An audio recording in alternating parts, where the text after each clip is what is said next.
Muy bien, si estás aquí es porque estás buscando un monitor y estás indeciso o indecisa en qué monitor comprar. Pues bien, he estado buscando monitores sobre los que yo me compraría mirando opiniones, mirando precios y mirando sobre todo las características de los monitores. Primero de todo, te comentaré para mí qué son las características más principales que hay que mirar de cara a un monitor.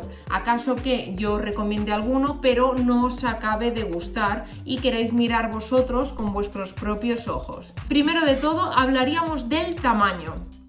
Yo recomendaría siempre, claro, pensando a ver para qué vamos a utilizar el monitor, ya sea para, por ejemplo, edición de vídeo, edición de foto, si lo vamos a utilizar como usuario, por ejemplo, lo vamos a conectar a un ordenador, por ejemplo, en este caso un Mac Mini, o qué vamos a hacer con él, si lo queremos también para juegos, que sea compatible, o si lo queremos, por ejemplo, simplemente para uso ofimático. En este caso, para un uso ofimático, os recomendaría un Full HD, que están sobre los 170, 150 euros, podéis encontrar alguno.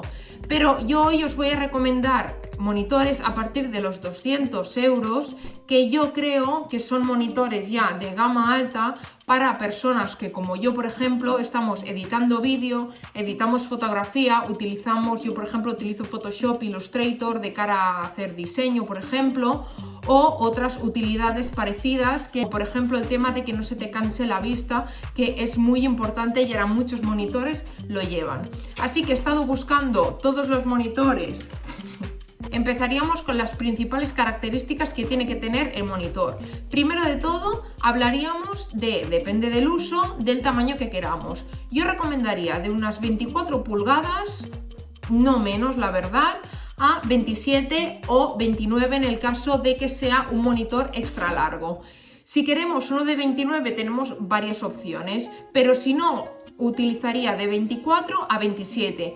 27 está muy bien de cara a edición de vídeo y edición de foto, pero si nosotros realmente con uno de 24, este por ejemplo que yo tengo es de 24 y la verdad que me va fenomenal, pero sí que es verdad que a veces me gustaría tener un poquito más de pulgadas a la hora de tener diferentes pestañas abiertas. Eso lo tenéis que pensar bastante. También pensando en las pulgadas es muy importante que sepáis la distancia que vais a tener de la vista al monitor, ya que si tenemos una mesa o un escritorio que es muy estrechito, tener una pantalla muy grande, una de por ejemplo 27 pulgadas quizás es mucho para nosotros. Así que una de las características principales a mirar sería las pulgadas. La segunda característica es la resolución, ya que si queremos Full HD, 2K por ejemplo, o 4K. Todo depende, como he dicho, del uso que le queráis dar. Si creéis que vais a utilizar un 4K porque, por ejemplo, vais a editar vídeo en 4K, compraros un 4K. Pero si, por ejemplo, como es mi caso, yo no iba a editar vídeo en 4K porque de momento no tengo las suficientes herramientas para hacer un 4K como a mí me gustaría de calidad, pues me decidí por un 2K y realmente no noto en ningún momento que me haga falta más calidad. Por lo menos ahora, quizá dentro de un año estoy con un 4K, pero ahora mismo con un 2K estoy más que contenta. Si vosotros no vais a ver tampoco nada en 4K, pues con un Full HD vais muy bien también. Otra de las características principales que también he nombrado antes es el tema de la vista.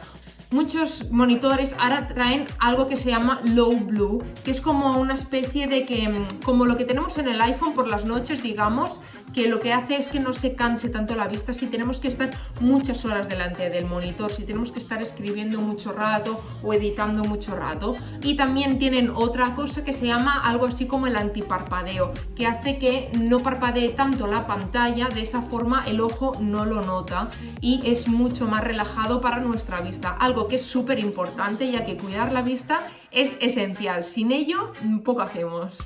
Y luego teníamos otras cosas como por ejemplo la tasa de refresco, los frames por segundo. Eso es algo que se mira mucho en el tema del gaming y también en el tema del vídeo. Tampoco hace falta irte a 240 porque yo lo veo innecesario a caso de que no seáis realmente profesionales y no busquéis algo extremadamente profesional, que si es el caso dudo que a mí me estéis viendo. Yo creo que directamente os iréis a una tienda con el dinero y compraréis lo que queráis. Si tenéis alguna recomendación lo podéis dejar en comentarios para que así otras personas también nos ayudemos todos entre todos, que es lo bueno de este canal, lo que a mí me gusta, sea que nos podamos ayudar y que esta pequeña comunidad siempre nos estemos dando consejos unos a los otros. Por supuesto, siempre cualquier consulta me la podéis preguntar, si la sé os la responderé encantadísima, y os podéis suscribir a este canal para que no os perdáis ningún vídeo, por supuesto, y si os ha gustado este vídeo le podéis dar un super like y nada, chicos, nos vemos en la próxima.